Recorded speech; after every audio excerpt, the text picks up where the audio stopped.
What's up, guys? Recording another video. 2 in one day. It's amazing, isn't it? Oh, I did 2 yesterday, so I guess it's not really unheard of. We're gonna talk about Blizzcon. I know it's almost...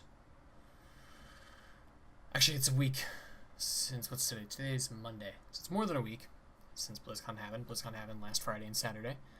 And so all the news is really come and gone by then. You've heard all the impressions and things like that. So, I'm not really gonna talk about that too much because it's been done to death, and you're not gonna hear anything from me that you haven't heard from anybody else. Boy, man, this whole desk mess. I got some of my BlizzCon swag here, though. Dramamine, because I get motion sick when I fly. Actually, this is the only really important part to what we're going to talk about today. So, yeah, I'm just going to talk about probably just Friday, because the reason in particular is that... So, well, Friday and the show as a whole, because, this was the 10th BlizzCon, even though it hasn't been 10 years since BlizzCon has been held. BlizzCon has happened almost every year since it was created, but it did take 2 years off. One was in... I don't remember the first one. 2006, maybe? Or maybe when 2006 is when it started. No, because that would be 10 years. That would have been 11 years. And 2012. 2012 was the big one. I remember when they took off and everyone was freaking out because they just didn't have enough... They didn't have any announcements, anything fun to talk about that year, so they just didn't have it. But this year also represented the 25th anniversary of BlizzCon, or Blizzard, sorry. And so it was like this huge combination of big things, one anniversary here, one anniversary there, and all that stuff. And, you wouldn't really know it by how the show was held. Because it was just sort of business as usual. I mean, there was one panel that celebrated the 25-year anniversary of Blizzard. And in terms of anniversary content in their games, Diablo got something, but that was only because it was also the 20th anniversary of Diablo. But that was it. I think a lot of people were hoping that there would be... Because they've been patching games to prep them for HD re-releases and stuff, so this BlizzCon especially seemed like the time to announce that older games were coming to modern systems in terms of, like, being able to easily run old Warcraft games on Windows 10 and stuff like that, but there was none of that. There were rumors going around for a long time that there was going to be a Brood War HD remake coming out. No movement on that. Diablo 4 was a rumor, but I don't think they're done with Diablo 3, so I don't suspect that'll happen anytime soon. But the Brood War thing made sense because StarCraft 2 has just failed for them. Like, in terms of esports and stuff, its tail has come to an end. There's no, like, South Korea disbanded all their teams, and, the sport is, they're moving more towards Overwatch and League of Legends and stuff like that. Well, they've been in League of Legends for quite some time, but in terms of Blizzard games, Overwatch for certain. So, it's... In terms of the announcements, they announced a new set, they talked about Sombra, they talked about Diablo. StarCraft and Warcraft didn't have any announcements whatsoever. And I mean this in part of the opening ceremony, which is where, like, the really big stuff happens. Obviously, in WoW's in the WoW specific panel, there were announcements that pertained to that, but there wasn't, like, anything huge, which makes sense for WoW, at least because they just released Legion, right? And Legion was their big announcement last year.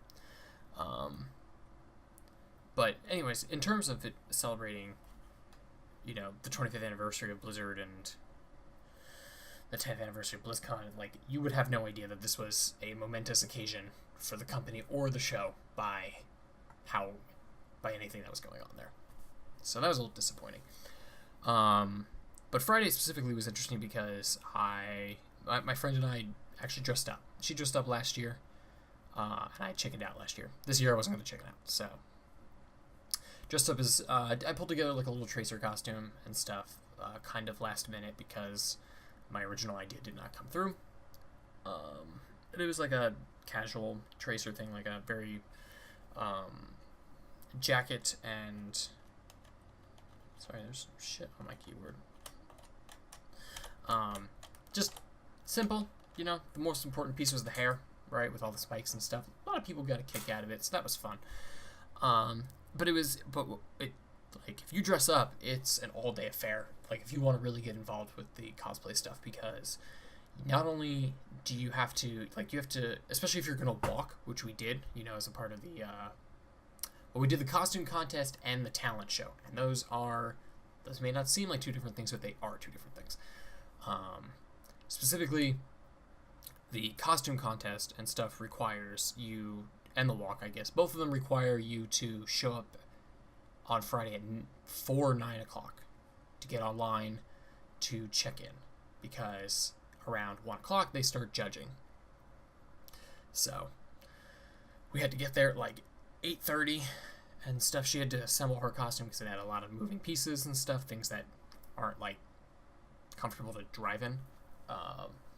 And then we got online and we checked in and stuff, and the area where you check in was right near the store. So if you've been to Blizzcon, you know that Hall E is where the store is, and then over to the side of that are all these like little tent-like areas, and one of them is check-in, another one is judging, and then the other one is the hospitality room, where you can go to like fix your costume or just rest or grab a snack, and you know, for the cosplay people.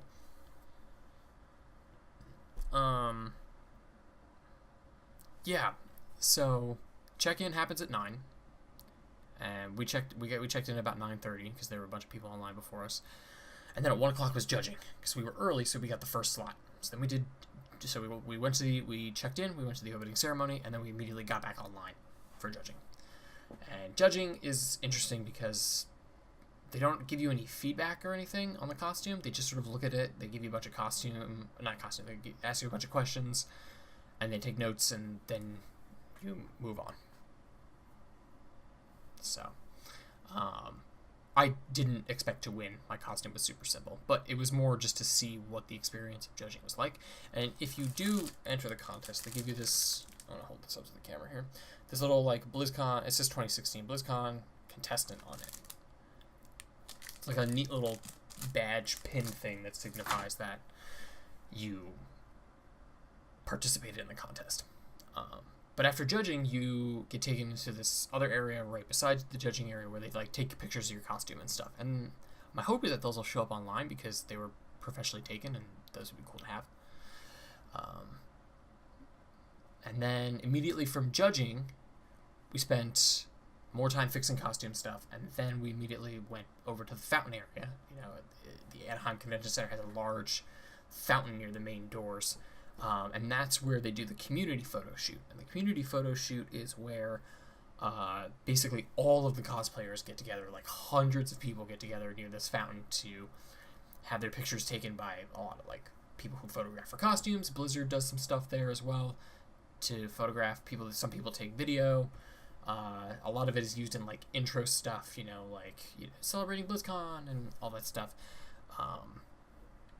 So that was a thing for sure. And it's very hot, and when you're wearing a brown bomber jacket and a wig, it is very hot. Very, very, very hot. Even in the middle of November, Anaheim was almost 90 degrees, because it's held around 3 o'clock, so that's the height of the day. But yeah, and it was interesting because last year, when I saw the community photo shoot go down, they didn't have nearly as many. I think the number of cosplayers doubled or maybe even tripled this year compared to last year, and that is almost exclusively due to Overwatch. If you are into Blizzard cosplay at all, you've probably seen like the really big Reinhardts and all of this like crazy stuff that people do, and the game has really inspired a lot of people to get creative with their characters. So that's been nice, but it took a long time because to get everybody in there because there were so many people. But then they do the big photo shoot, which is of all the characters, and then they break it down by game. And they go from most to least, and Overwatch overwhelmingly had the most. And so, excuse me. And so that was fun. But then, like immediately, the photo shoot the community photo shoot lasts from 3:30 to 4:30, and then if you are participating in the walk, you immediately have to go back from there back down to Hall E, because you have to be taken backstage at 5 o'clock. And so you go down to Hall E, and there's an escalator in the back of Hall E that leads to the backstage area, and the backstage area is right where the main stage area is, so it all kind of links together. Now this is kind of where my big problem with this whole thing came together, because we got up there at 5 o'clock, and they smash all of these people onto sitting on benches that are the size of park benches back to back. So everybody has like half an inch to themselves. Some of these people are wearing huge amounts of armor, or they have like huge weapons and stuff. They're very bulky costumes, and so they're practically just knocking into your costume or trying to push you off. Not on purpose or anything, but because their costumes are just huge. It was freezing, which is funny to say because I just complained about how hot it was about 2 hours before that. But I don't know if we were under the AC or something where they put us. But then they just left us there for 2.5 hours. 2 hours. That's it. Because we got up there and Thomas Middlequich, I can't remember his last name. The guy from Silicon Valley. He hosted the talent show, and the talent show includes musical performances, movies, or short films rather. Artwork, and the costume stuff. The costume stuff is last, which means for whatever god-awful reason they lined us up 2 hours. They not lined us up. They sat us backstage for 2 hours and just had us sit there. I don't know if it's because sometimes they do it first, sometimes it happens faster than around 7 o'clock, but we got there at 5, sat there in the freezing cold for 2 hours, walked on stage for 15 seconds, and then was done. It didn't make a whole lot of sense to get us all up there. And I don't know, I'm not sure why you couldn't just have everybody come at 6 o'clock. Save everybody an hour of time. That way, by the time everybody gets up there, it's about time to go.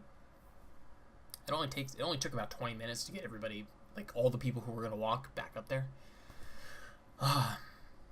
But yeah, so maybe next year doing the walk, knowing what I'm going to get into, I would be more prepared for it, but I really did not understand the logistics of that. That it made no sense to me. And if anyone happens to know why they do it that way, I would love to know. I'm sure there's got to be some reason, because I assume they do it like this every year, but who wants to be trapped in that costume not moving for 2 hours, At least when you're moving around, people are giving you attention. It's easier, you're with friends. It's easier. You're in the whole thick of it. It's easier to ignore how uncomfortable you are when that's all going on. But when you're just sort of sitting there stewing in your own costume, it's extremely uncomfortable. But yeah, then we walked. That was a terrifying experience. Thankfully, the lights are in such a way that you can't see the audience, which is good, because there were thousands of people in that audience that I walked in front of, and that was easily one of the most anxiety-inducing experiences of my life. But I was glad I did it. It was fun in that way that terrifying things can be fun. Yeah, so cosplaying for the first time at BlizzCon and doing pretty much everything that was involved really takes up your whole day. I mean, it's check-in, judging, community photo shoot, walking. And yeah. It was the thing. It was weird. I would probably do it again. I'm not sure if I would do the contest again, because that takes a huge swatch out of your day, and I just don't make costumes good enough yet to be judged. I mean, the guy who won literally built a silicone replica costume of one of the main orc characters. I want to say it was... Actually, I don't want to say it because I'm easily going to get the name wrong. But it looked amazing. I mean, it looked like it belonged. It was one of those things that they use, the costumes that they put people in movies and stuff like that. So, last year, some dude made a medieval Rainer cosplay, and these things are insane, So it might just be more fun to walk next year so it's, it allows us to have more of the day and not and have and just so we can not be, have more fun with it, not constantly jumping from one thing to the other and stuff like that. Thankfully, I mean, because of that, we were able to take full advantage of things on Saturday. Saturday was amazing. Saturday let us play all the games we wanted and stuff. We were able to just go from booth to booth to booth. We played Heroes of the Storm a whole bunch. We played some Overwatch, lots of Hearthstone and stuff like that, and got to explore some of the other areas like the tavern and stuff. The tavern was super dumb this year. They had food they sold you and places to play Hearthstone. That was it. At least last year they had some other interesting events there,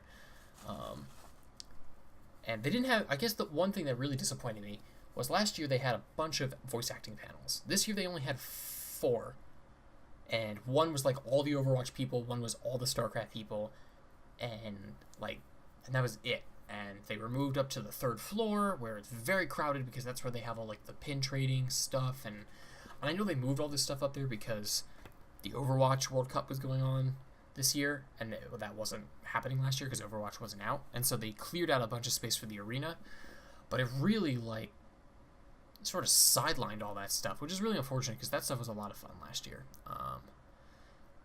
But who knows what'll happen next year as things downscale. I wouldn't be surprised if eventually Overwatch moves into the arena that StarCraft is in because it has a lot more seating. StarCraft it just doesn't matter anymore in terms of esports. Overwatch is really, especially in Blizzard's eyes, the new king. Heroes is probably a close second because of how it emulates League and Dota and stuff like that. But yeah, I honestly, in terms of a show, it probably wasn't as good of a show as last year was, but it was still a good BlizzCon. It just I don't know, you expect so much more when it's like a dual anniversary, not only for the company but for the show and stuff like that. And in terms of celebration and excitement about that, it was literally non-existent. So, but BlizzCon's still worth going to. So it's a lot of fun. Everybody, I go with friends, and we're all big into certain Blizzard games. None of us play WoW, but we pretty much play all of the other ones and stuff. If you get a chance to go, it's worth experiencing at least one time, especially if you have friends to go with. But yeah, I mean that's it.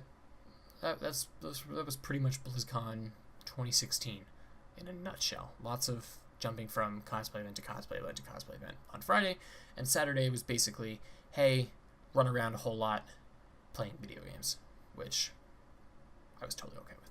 So, yeah, this is, I'm not sure how many of these little vlog things I was gonna do. I was hoping to film stuff at BlizzCon, but I only have my phone on me, and I just didn't think it would make for good, interesting content. So here I am just talking about it for 20 minutes. So if you think this is boring, imagine how it would have been if I attempted to film something there. So, but yeah, like I said on the Beauty and the Beast video, I'm still working on this whole end screen thing. It'll be an iterative process as I figure out how it works, try and make it better, a little more streamlined, a little easier to read and stuff like that. At some point I might shrink the icons even more and the text even more and stuff like that, just to make it more compact. So bear with me on that. Yeah, that's it. I'll check you guys later.